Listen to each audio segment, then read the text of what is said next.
करवीर तालुक्यातील सांगरूळ फाटा, कोपार्डे, श्रीराम हायस्कूल कुडित्रे आणि सांगरूळ या ठिकाणी करवीर पोलीस ठाण्याच्या वतीनं मनोबल व्यसनमुक्ती पुनर्वसन केंद्र देवाळे यांच्या पथकाकडून व्यसनमुक्तीबाबत प्रबोधन करणाऱ्या पथनाट्याचं सादरीकरण करण्यात आलं।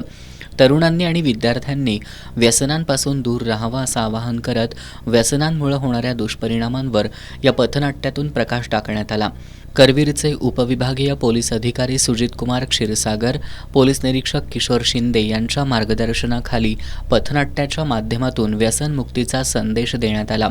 पथनाट्याच्या सादरीकरणावेळी पोलीस उपनिरीक्षक विनायक सपाटे, अंमलदार सुरेश धनवडे, रणजित कांबळे, सुनील देसाई, गोपनीय अंमलदार अविनाश पोवार, पोलीस पाटील जालिंदर जामदार, सांगरूळचे पोलीस पाटील सागर कुंभार, राष्ट्रवादीचे युवराज पाटील, प्राचार्य सुहास राऊत, प्राध्यापक, विद्यार्थी, ग्रामस्थ मोठ्या संख्येनं उपस्थित होते।